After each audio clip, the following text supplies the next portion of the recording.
welcome to another episode of The Breakdown. We got us a little bit of a guest today. We're going to have a little bit of a chat about some things. He's been making some waves on the social media machines, talking about some, let's call them scandals in regards to how much Albertans are paying for electricity and why Albertans are paying so much for electricity. But he's also got a history that goes pretty far back in Alberta politics. We're going to talk about that as well today. All of that being said, very excited to welcome to the show Mr. David Gray. David, thank you so much for joining us today.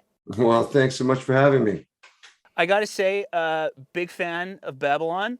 I think my cover's wish better. I had 1% of the royalties from that. That's got to be one of the things where you can just kind of like hop on one of the publishing sites and be like, no, it's mine, I swear. I once got a $20,000 check from SOCAN for David Gray, who was the guitar player in Parachute Club from Toronto. He had scored some TV show or something, and he had a $20,000 SOCAN check, and so I had to send it back. There are more David Grays in the world than there are John Smiths. The Smiths had the good sense to stop calling their sons John. The Grays do not? I don't know why David is such a popular name. King of Israel's. I don't know. Anyway, we do our best, and we're all musical. Every last David Gray in the world is musical. There we go. So we got to kind of break this up into a few pieces because we got two major topics that I'm hoping that we can talk about today. Let's talk about the one that you've been talking about the most over the last little while, which is I'm just going to say electricity problems. So from a very high level, what is it that your concerns are with electricity in Alberta? We have a broken electricity wholesale market. In June of 2020, in the midst of all the pandemic nonsense, Sonia Savage directed the Market Surveillance Administrator to let market participants, the generating companies, go ahead and use this maneuver called economic withholding. With that, they've driven up the price by over 100% in 2 years, and taken what used to be the price and made that again in profit. So it's really what they've let happen is that a few companies have cornered the market. And the reason that they brought this up as a campaign issue is because they don't understand what they've done. Okay, well, before we get too far into that, because you used some terms in there, I'm going to have you explain, because I've never heard them before. Why do you know about this? What's your background with the electricity stuffs? I'm an energy economist and econometrician. I started in the electric utility business in 1989, just as computers were starting to come in. I rose to run the Office of the Utilities Consumer Advocate for the province. Started when Ralph was in office, and I left in 2009. The office is still going, but no one of any use is there. I was in every hearing for every utility and every proceeding around utilities for about a decade. And I'm kind of the Forrest Gump of Alberta energy politics because of that. I have a talent to turn utility jargon into English, sometimes profane English, sometimes appropriately. All right, so let's turn some of that jargon into English. What is economic withholding? Economic withholding is a way to hold back generation from the market in order to drive up the price. We first saw this in real life in 2015. It was then that TransCanada held, I think it was 40% of the market in total through these power purchase agreements. And we're able to do this trick whereby pulling 40% of their plants and parking them at $1 a kilowatt hour, effectively taking them out of the market by putting them at the cap, they could make their other plants the ones that set the price. Now, the funny thing about the Alberta electricity market is the price that's paid for everybody is the same price that's paid to the highest guy. So everybody in the market cheers for these big guys to come along and jack up the price. Well, I shame TransCanada out of doing that because it's pretty transparently just usurious. So they stopped, and then soon after that, the prices went down, and the NDP got in, and they gave back the PPAs, and all that sort of stuff wrapped up. Then, when the UCP got in, I don't know whether it was for ignorance, for money, for offerings to the gods. I don't know what gave them the idea that allowing some of the most carnivorous companies on the planet to set the price for people's electricity was a good idea, but that's exactly what they've done. There's two companies that hold the biggest. One is TransAlta, which is the company that got back all those plants that TransCanada was using to do this in 2015. The next biggest one is a new one, which is the one that bought all of ATCO's generating plants. It's Heartland Generation. Then there's the EPCOR generating part, which is Capital Power. And then there's NMAX Generation. So those four companies hold the majority of the power in the market, the majority of offer control, it's called. And so what they've been doing is systematically jacking up the price by, jacking some of their plants into the stratosphere in terms of price, which is the same as taking them offline, right? Which is why it's called economic withholding. If you just took them offline, it would be withholding, but because you're taking them offline by jacking them out of the market, it's called economic withholding. It's the same thievery.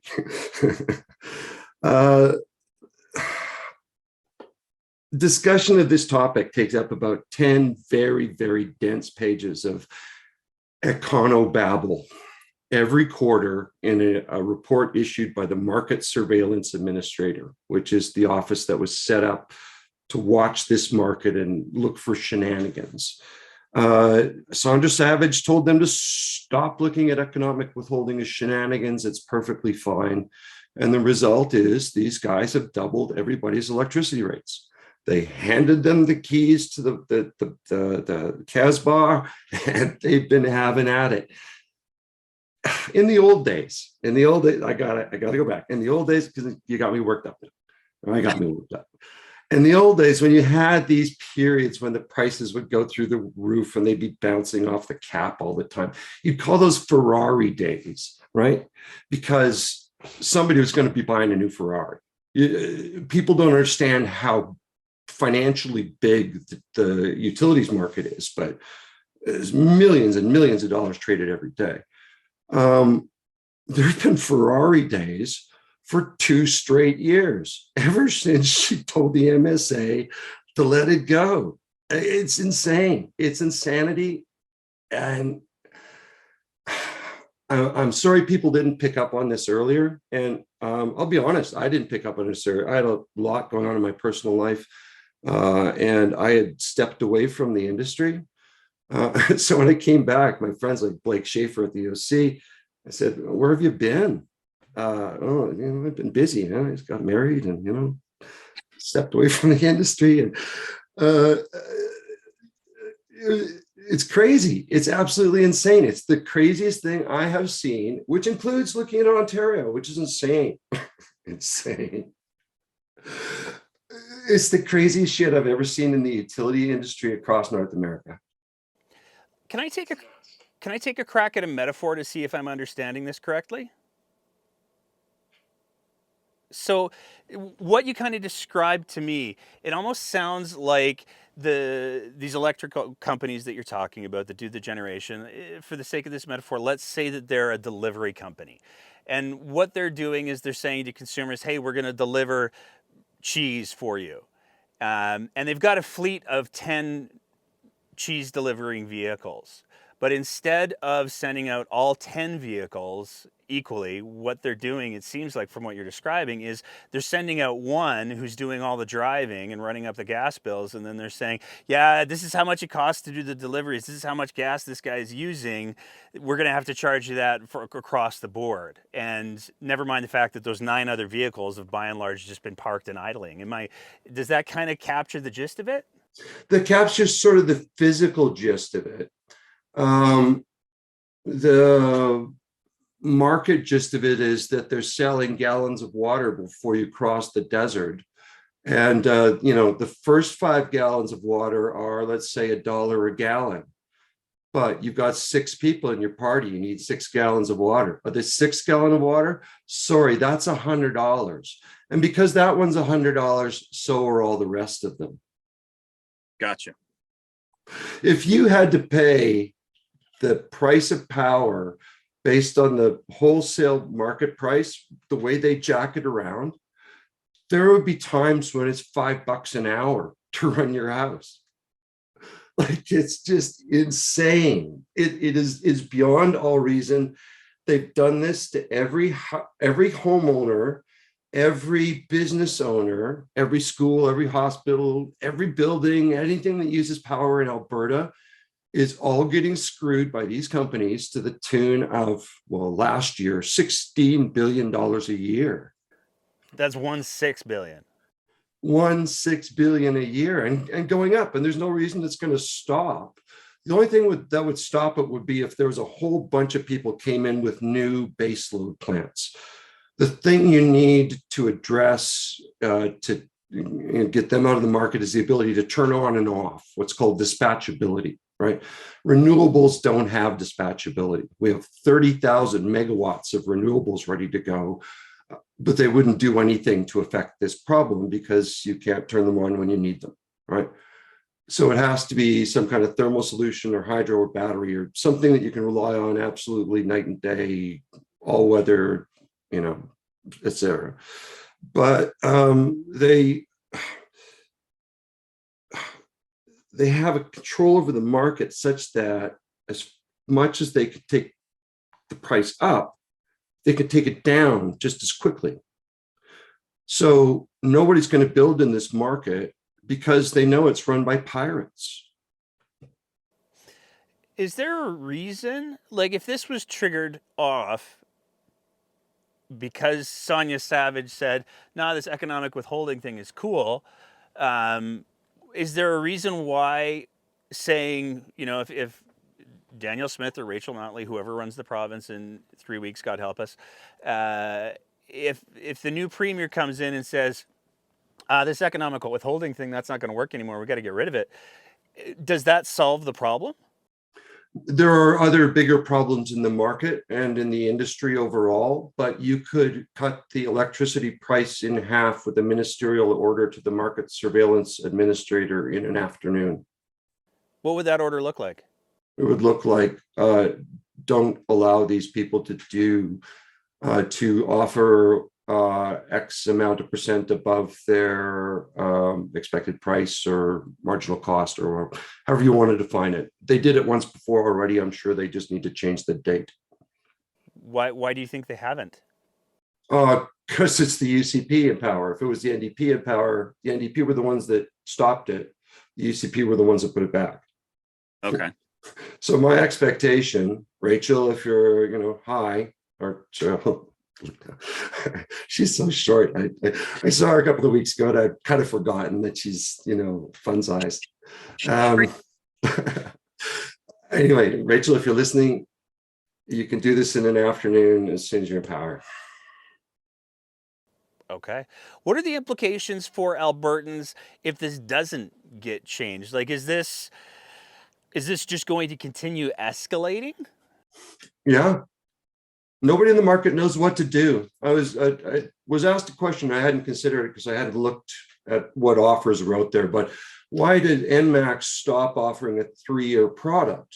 And the reason is nobody knows what the hell to do. The markets aren't supposed to work like this. This is not an efficient market. It is not a fair market. It is not openly competitive. Those are the only things we judge them on, and it fails on every bloody characteristic. It's a bloody disaster. Like as an economist, as a guy who spent, gosh, I know 5 years of my career dedicated to examining every wrinkle and clause in building an electricity market and talking to some of the best guys in the world who designed electricity markets, I've never seen anything as cockamamie as this. Like, it's just stupid. You don't you don't give someone, a rope to hang with and then let them charge whatever they want to take you off the rope. Right? Like, it really is a life or death commodity. And when I grew up in it, when it was a fully regulated public service, they didn't pull shit like this. Why do you think? Okay, so here's the question, the obvious question for me. We've seen the UCP over the last 6 months or so go, affordability, it's the worst. Everything's so expensive. If they're the ones that broke this, why isn't it that they just did the ministerial order that you're talking about and fixed it? Like, why go to all of the problems, unless you want to just say that it's crass politics, but why go to all of the problems of saying, hey, we're going to create this giant program to give you all just a little bit of money to try to offset it, and then we're going to talk about affordability a lot, and we're not actually going to do anything to address the underlying issue? Do you think it's really just as basic as crass politics, or do they not know what they've done? Why not just flip the switch and solve the problem? I don't think you would make electricity affordability the keystone that they blasted out through everybody in their campaign, including the campaign manager, Mr. Outhouse, thinking that it was the worst disaster you had ever created. But it was the worst disaster they've ever created. It's $2 billion a month that's going out the door of every house, every business, every facility in Alberta. They've screwed everybody. And I don't think they know what they've done. I don't think they know what they broke. I don't think they know how the market works. And I don't think they know what things cost. I can't. The reason it took me a few days to respond to them coming out with that announcement was I had to go and do some homework. I hadn't bothered to update my files. I stopped consulting in this a few years back because I don't need to. And it's aggravating, as everybody now knows, because we're dealing with stupid things we've been dealing with for 20 years now, or 30 years. But I just don't think they get it. I don't think they have anybody on staff that gets it. If they've had warnings, they've ignored them. And so I think they walked into a wood chipper thinking that they were just doing great.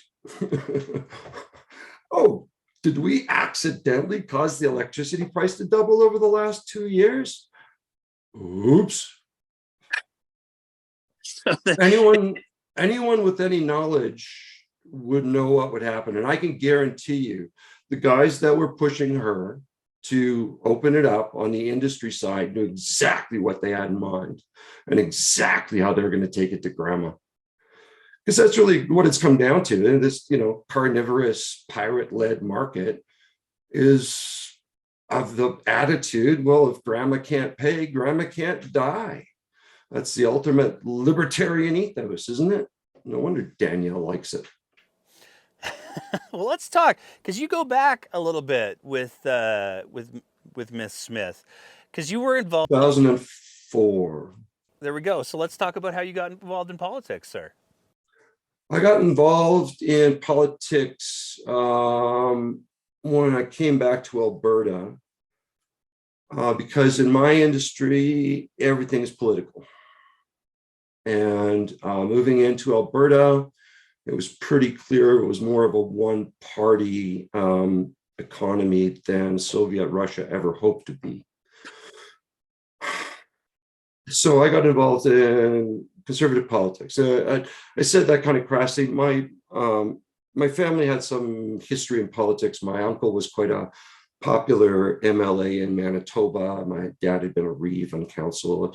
I'd been on town council when I was in the Northwest Territory. So it's not like I was politically naive, but I really got involved in politics when I came back to Alberta. One of the first campaigns I got involved with was Joe Clark's, oddly enough.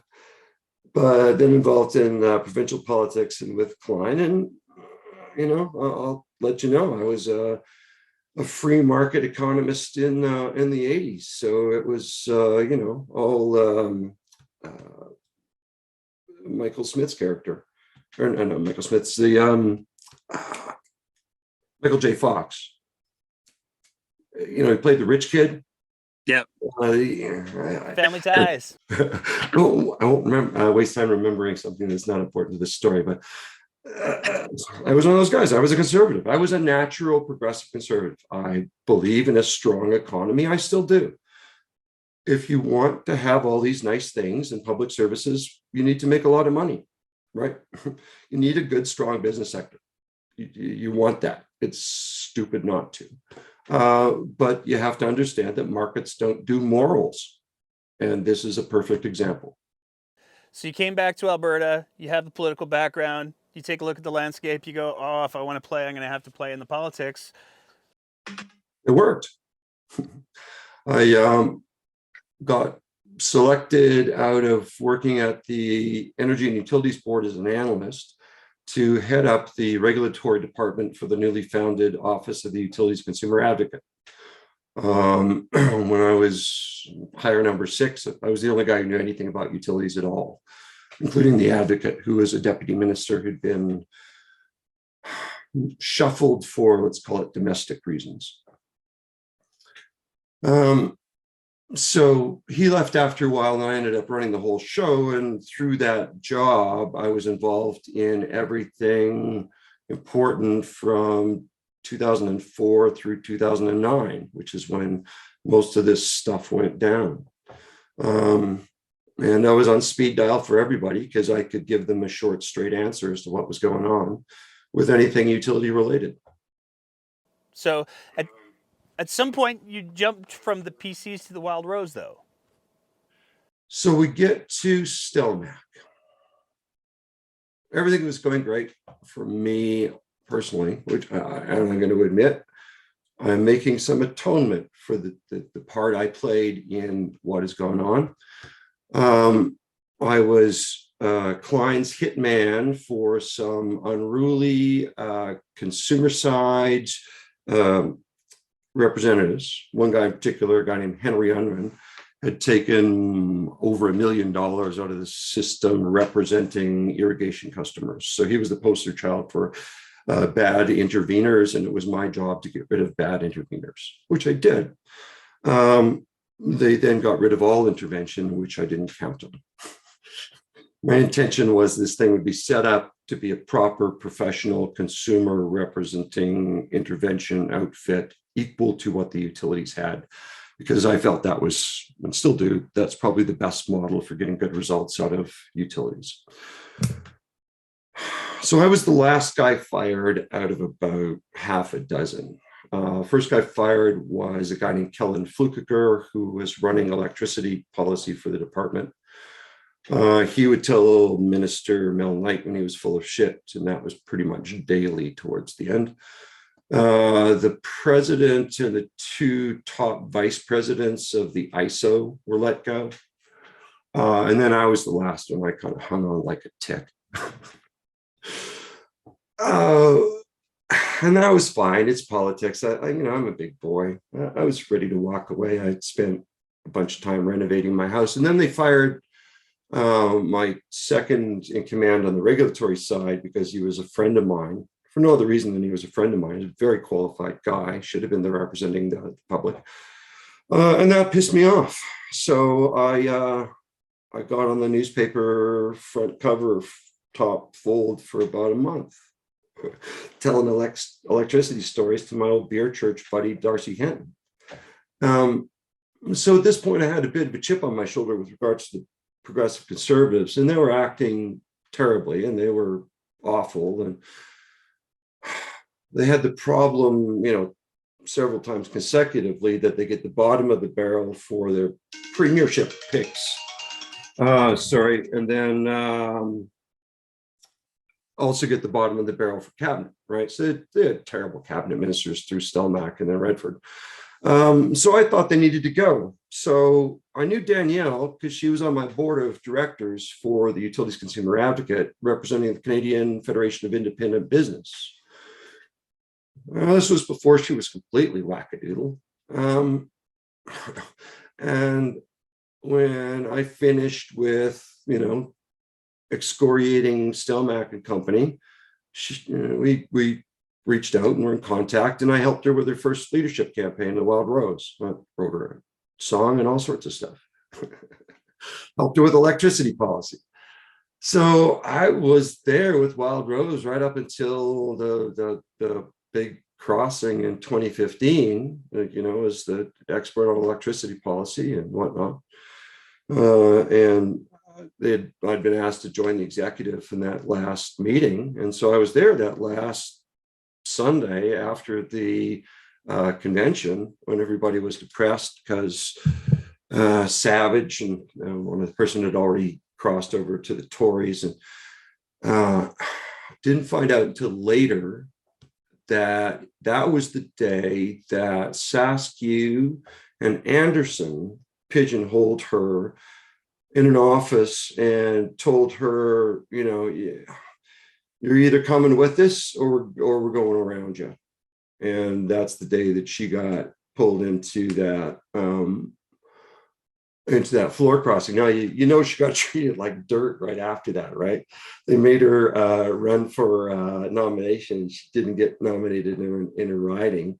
So she was back to a restaurant or whatever she was doing before she went back on radio.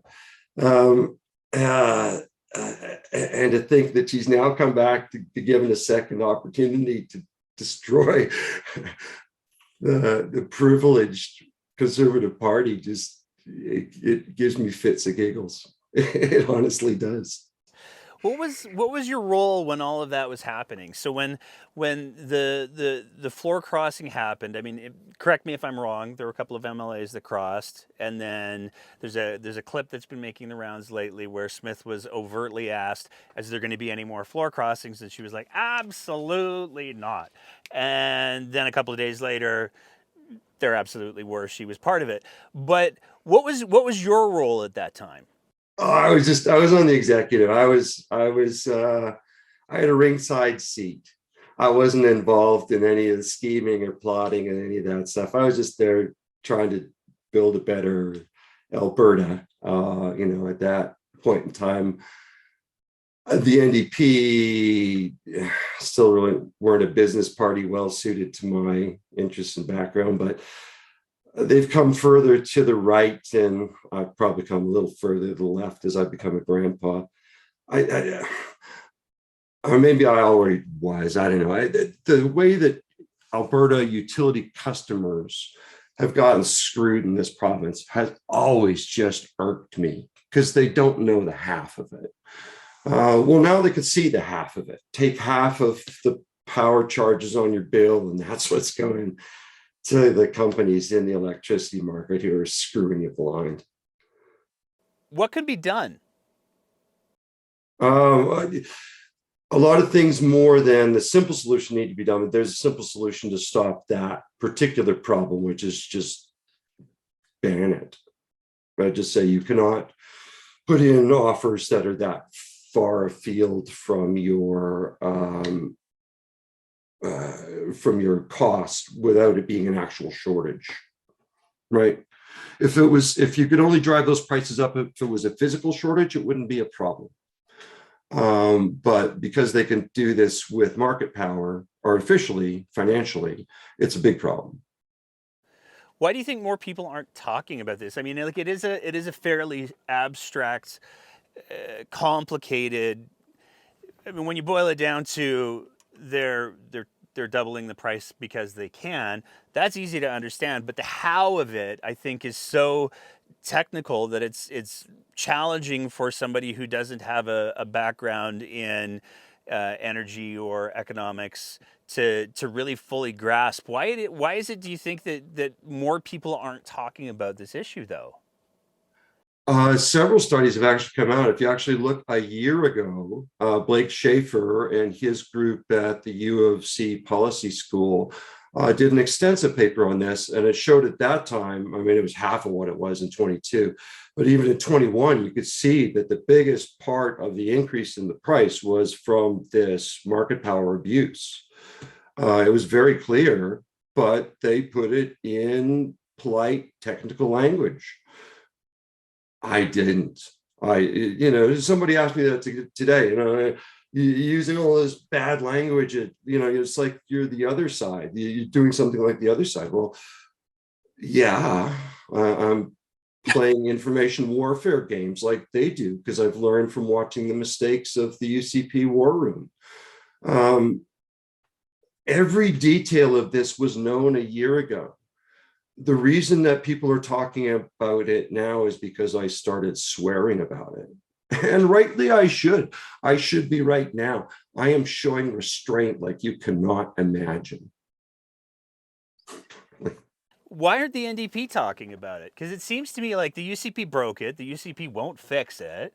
It's a very difficult topic most of the time to get across. The reason people don't touch this is because a millimeter beneath the surface of what I've just said is this kaleidoscope of complication in every field that you can imagine. Like utilities have their own accounting, they have their own law, they have their own engineering standards, they have their own electrical standards. Everything is specialized. And unless you're a guy like me, which is weird, who has been on every side of the table from the company to the consumer to the regulator, and sat in conversations with accountants and lawyers and engineers and just sat there like a sponge absorbing this stuff for 30 years, it's very difficult to get it. Right? It's taken me a long time to get to the point where I can say, here's your problem and this is what it's costing you. Well, there's the problem. What it cost in 2021 was $8 billion. What it cost in 2022 was $16 billion. And there's no reason to think it just won't keep climbing. There's nothing to stop it. Let's try a little bit of an experiment then. If you were to say to any political party that wasn't the UCP, because if we go with the idea that the UCP are the ones who broke it, they're not going to be the ones to fix it. How would you say a political party should present this topic to the general public? You can't. Well, I've tried. I can tell you, you can't. It is the problem is with all of these parties, organizations, anyone. The gatekeeper between the public and the expert is the communication guy. The communication guy will tell you, well, that's too complicated. I can't get that across. You can never get it across because they're not smart enough to get it. I'm sorry, but there are some things that not everybody's going to get. I don't expect to understand all the details of pediatric cardiology. Right? Not everybody's going to get every wrinkle of electric utilities. And I mean, they think they do. And then they come on my Twitter page and I have to educate them. It's not always pretty. that's fair. So if a political party can't communicate this to the voter, to the public, um, how I guess one of the things that we're bumping up against here is that there is, and this has been an ongoing theme in our show for a little while now, there's this whole resistance to expertise. There's this whole, people call it the death of expertise, where I don't want to, you're not better than me, you're not smarter than me, and that's sort of the whole approach that a lot of people are taking. And politicians seem to be very afraid to say, you know what, there are experts and we should be listening to the experts. And if the experts say we got a problem here, like one of the vehicles that I drive, it's all computerized and junk. And if I have problems with it, I go, shit, I guess I'm taking this to a mechanic because there's stuff that I don't understand. it seems like there should be part of the conversation that includes the idea of, if the economy is having problems, we should take it to an economist and see what the economists say. And if it's in a specialized market like the energy market, maybe we should take it to somebody who's specialized in that and see what they say. And if they say, oh, well, here's your problem, somebody stole your catalytic converter, then we need to do what they say. So maybe let me rephrase my question. How do you think we get political parties to listen to experts like yourself? I think you need political parties to be made of experts in many areas. I think we need to get back to the model where good, civic minded, knowledgeable people from the communities step forward to put their names as representatives for their communities and bring their knowledge to the table. Electricity is a weird one. It's unnecessarily complicated. It's filled with too many people who make good money off of those complications. The way I would approach electricity as a political party is to just state, these are our goals. We want to assume or provide low cost, stable price energy for consumers in a way that they can afford, right? We want to provide them with opportunities to do the right thing that are easy and affordable. We want to make sure that none of the things on the electricity market that benefit the big customers, the optionality and trading that you get with the electricity market, have a negative impact on the small customers. Because this entire fiasco was done to satisfy the interests of the big industrial customers in Alberta. They've benefited tremendously from it. Honestly, they should just step the hell back and say, yeah, protect the small guys, protect the regular consumers buying electricity and behind the regular meter. We can look after ourselves, protect them. It's the stupidest thing they ever did, was trying to apply the philosophy that works for a sophisticated industrial sized player in a minute to minute, second to second electricity market. And, Martha and John at home trying to figure out why their bill's gone past $300. Is there a missed opportunity in this? Because I'm just looking at some of the numbers that you were throwing down. 8 billion in 2020, I think it was, 16 billion the year after. I can't help but find myself thinking about the very bad PR exercise that Mr. Brian Jean and Rebecca Schultz recently conducted, where they said, oh, the net zero thing, in order to net zero, it's going to cost so much money. We'll do it, but we're not going to tell you how we're going to do it. And a lot of people said that's not how any of this works. But if we're talking about the cost of going net zero, if we're talking about the costs of improving the electrical system in the grid, we're talking about $24 billion in gross profits that didn't do those things. Is that part of the conversation that we should be having, or am I reading this wrong? $24 billion that came out of the pockets of big and large electrical consumers in Alberta from 21 and 22 that went into thin air. It went into the pockets of the shareholders of those companies. It evaporated. It disappeared from our GDP, never to be seen again, offshore to America. It's the worst possible outcome to allow an oligopoly to extort economic rent from the backsides of your captive utility customers. See, you can see me hesitating there, right? I'm really doing my best, man. I'm so mad at these guys. I honestly, like I say, I stepped away from it. I've been renovating a house. I've been the electricity industry has been the furthest thing from my mind for a couple of years until I start taking a look at what's going on. And oh my God, I cannot believe the travesty, just the absolute travesty of letting the market get to the point where if they hadn't stepped in, like if they hadn't put in this 13-cent BS cap that they're just rolling over till the price goes down, It would have been 32 cents a kilowatt hour for the regulated rate. 32, like Draisaitl's goals in the playoffs, like 32, 32 cents a kilowatt hour when it should be six, right? Like it's nuts. People are looking at their bills and they see the thing. Oh, Rachel Notley's going to make electricity more expensive. Well, how much more expensive can she make it? Like, no wonder they're mad at her. Is there, I guess the question that I'm trying to ask is what you're describing and the numbers you're using, as much as it seems like the UCP are saying there's absolutely no capacity to go to net zero, it's going to cost so much. I'm looking at $24 billion that says different.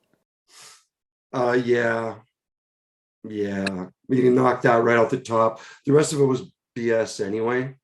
So they took an inflated estimate because I don't know, for some reason, we got this thing in Alberta that if it's not oil and gas, it's enemy, right? So we've got this whole green power, man. Green power is going to make us all die. We're going to turn all the frogs gay, man. We're going to be eating bugs, man. It's none of that. If you go to Texas, the first major metropolitan area in North America that's going to be 100% renewably powered is Dallas, Fort Worth. There are 4 registered environmentalists in Dallas, Fort Worth, right? There is no war between green energy and oil in Texas. They all get on like a house on fire. It's energy. We know energy. Let's sell energy. Like the biggest single travesty in this entire thing is the amount of money we're leaving on the table and a potential new export opportunity to sell green energy to all these, American pickup trucks. Like it's insane. It drives me insane that because of this racism against the green in Alberta, that we can't take advantage of having 30,000 megawatts of green energy already in queue. We don't even have to go looking for it. Those are projects that are already lined up, ready to go. We just need to figure out how to, create an export company or something to tie us to America. Anyway, I digress, as I'm apt to do, because I've been holding a lot of this stuff inside for too long. I honestly can't believe for the life of me 2 things: that they would be so dumb as to give these companies unfettered ability to corner the market, unfettered ability, like no limits, and then run on that. The 2 things put together, like there should be a paper written on this as to some lower subcategory of Dunning-Kruger, because it's the stupidest thing politically that I've ever bloody seen. Like, I sometimes put the little sideways laughing emoji in my tweets, right? It's like, hold on, sideways laughing. I am literally holding my sides laughing, thinking about how stupid it is that they're bringing attention to what's the worst thing that I've ever seen in Alberta utilities. I mean, this is worse than when they opened the market. The prices didn't get this high when they opened the market in a shortage, to put things in perspective. Well, I mean, I can't help but think, and it gets really technical really quick, and I don't pretend to understand it particularly well, but I remember in 2018, 2019, there was essentially independent, he was affiliated with the party, but Mr. Greg Clark was doing everything that he could to start talking about the balancing pool, and the numbers that he was talking about was it cost Albertans $2 billion. And that's not 24. So so I know that one very intimately. I'm actually part of that story, the whole Forrest Gump thing. Yeah. So when that came out in 2015, I got a call from a reporter because he had figured out that Rob Hemstock from NMAX had worked for Enron, right? Enron. And he concocted this whole story because of the way the comments rolled in on this one clause of the power purchase agreements that the Utilities Commission was working on, that there was this conspiracy between the regulator and Enron, and it was all, it's all, they made it all up, man. I mean, they snuck it in there and to screw the ratepayer, because this was when all the utility companies were trying to get out of these PPAs because they had brought in the carbon tax. And they were using this clause that had this one phrase in it of it, the clause is triggered if you're losing or losing more. So Hemstock put in if you're losing more, right? So the clause originally was you can get out of this if they change the legislation and you're losing money. And he said, if you're losing money or you're losing more money, right? So if it's going down, you can get out. I was there. I was in that hearing. I was one of the top guys on it. So I know all that stuff into me. I know Rob Hemstock intimately. It was no such thing. I told him it was no such thing. I told him it was a foolish idea. But the next thing I know, they're running with the foolish idea and concocting this thing and doing their lawsuits and all this bullshit. And so I wasn't at all surprised when it all went boom. When I saw Rachel, I did tell her I thought that was a terrible idea, and don't do that again. Ask some people first. But yeah, it was a $2 billion cock up, sort of. I mean, what would have happened is the companies would have had to suck up that $2 billion, right? So the ratepayers sucked it up instead of the companies. But that's usually the way these things work anyway. And in all the rest of utility regulation, that's the way they work. Anyway, back to the story. So I get this call, they do this stupid thing, I get it back. I can't believe that they do this. So I write this long article because what they had done was to impugn Neil McCrank, who was one of the better chairman of the Energy and Utilities Board, one of the better public-minded regulators that I'd ever run into. So it ticked me off, and I wrote an article rebutting them. And it's one of those things that people who don't understand the industry really should be very cautious about poking it before they do things. Okay. What can I say? It's complicated. It's always the third rail of politics. Well, Greg Clark tried to explain it to me a couple of times, and I'm pretty sure I just stared at him like a dog just shown a card trick because it was so far over my head. But I was like, okay, but it costs $2 billion, right? Like that's the end of the. It's cost $2 billion. You know what it is on your bill? So I looked at a sample bill from a lady with a regular house in Edmonton who's on the RRO. That particular charge is called the balancing pool allocation fee. It was $2.03. That's what $2 billion looks like in the utility industry. Just to put things in perspective, that's $2 billion in the utility industry. That kind of charge every month for 10 years, yeah, something like that. The utility industry is the world's biggest rent-to-own scam, just to put it in perspective. Here's a question that I have for you, and I don't want. I'm not going to try to corner you into nothing, but looking at the lay of the land, what would you say to voters who are maybe going, "Oh, $24 billion, that doesn't sound good"?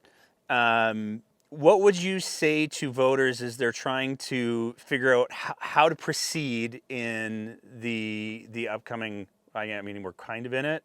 The election. What are the things that you want people to be thinking about when it comes to energy? What are the questions that you think people should be asking candidates? What advice, if any, would you give them? The question for candidates is, why have my power bills risen so much in the last 2 years? And is it this economic withholding thing that this guy Dave says it is? In broader terms, I can tell you the thing that I am missing from olden days is a public-minded spirit. Politics, when it's used to divide, is cheap. It's easy to do. I mean, I can divide a room throwing 5 words out. It's easy. There's nothing to it. It's not hard to do at all.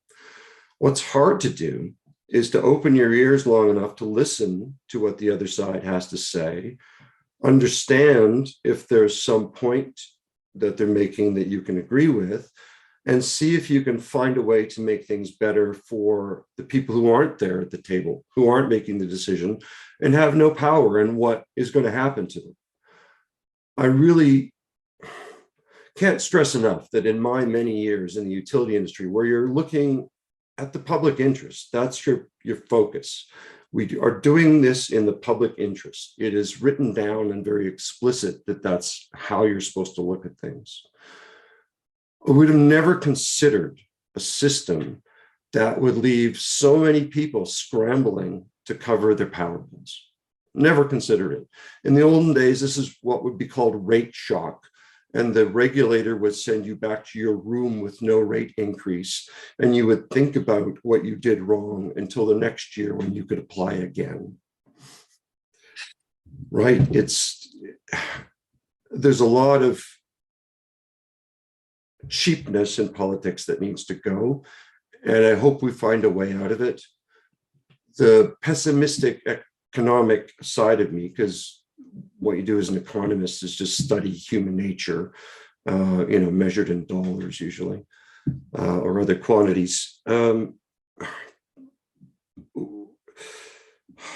need to find a way to recognize each other, understand that we can all do better together, and that it's more important sometimes to be satisfied than it is to be rich, right? If we had a bunch of people coming into the legislature with that kind of philosophy, I'd be a lot happier. I think a lot of people would, certainly with their electricity bills from what you're describing. Yeah. The only thing in life is humans. The only thing that's important are other people. Everything else is just furniture. I got to ask, as somebody who I'll say worked with cautiously, Danielle Smith, what's going on with her these days? Like, we had a conversation with Thomas Lukasik, and he was like, oh no, this is how it's always been. It's just never been this highlighted. Do you hold the same view as the Danielle Smith, the instability, the erraticness, the wild comments? Is this just Danny being Danny, or is this not the person that you knew? I'm legitimately curious about that. I don't, she's always had an ego above her intellect. She's not the dumbest person in the world, but she's certainly not the smartest. To give you a notion, and maybe my stuff is a bad example because this electricity stuff gets infinitely complicated for everyone. It's designed that way. It's a lot of people making $250 an hour because it's complicated. But even on other things, like she tended to put on ideas, like she was trying on outfits, right? Well, maybe we should make it so you have to pay everything, or maybe we should make sure you have to pay nothing, right? Like, I don't think there's a deep abiding moral philosophy underneath the attention seeking. And more, that's what I see is it's attention seeking. It's not, it's not a new philosopher coming out. People don't understand, like it's a liberated joy to not have a paycheck beholden to any of those assholes, to be out of the system where I can't speak the truth, to be able to do the thing I love, which is music. So I'm in a very, very happy place. I want to give you a chance to talk about the music just before I let you go. So what's the deal with the music, he said? I have been playing guitar since I was about 3 years old. Somebody asked me why I didn't take up music as a career. And the answer is pretty simple. I didn't want to ever take an oath of poverty. It's true though. It's, like doing what I did, I could make,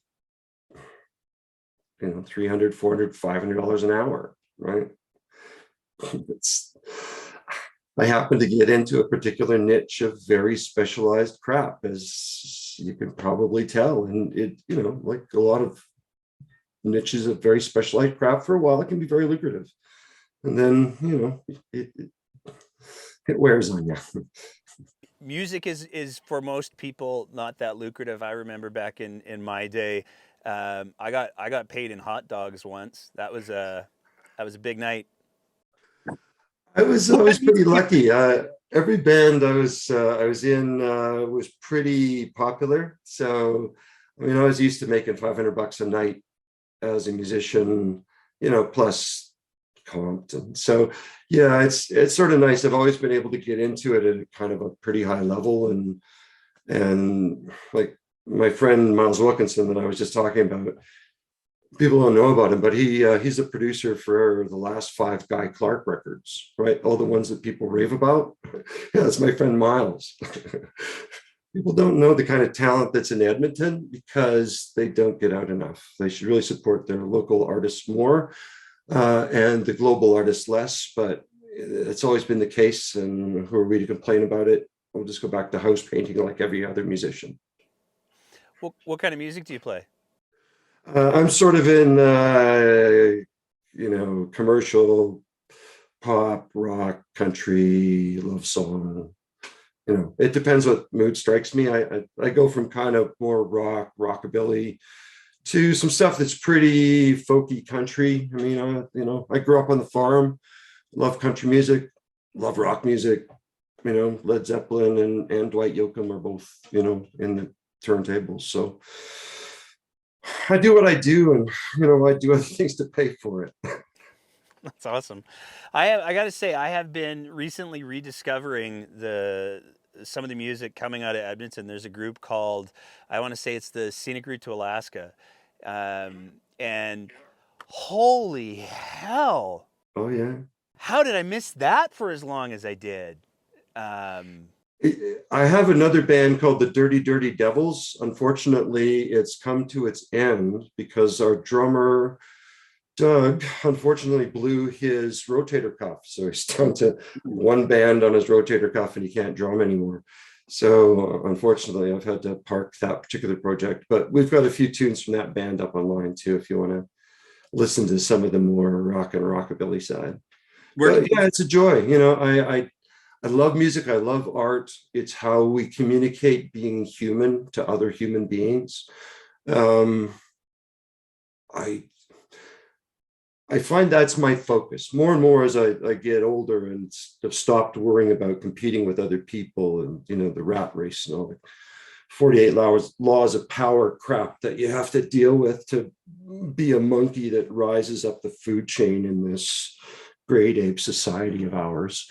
Um, that those things aren't as important as people vote them to be.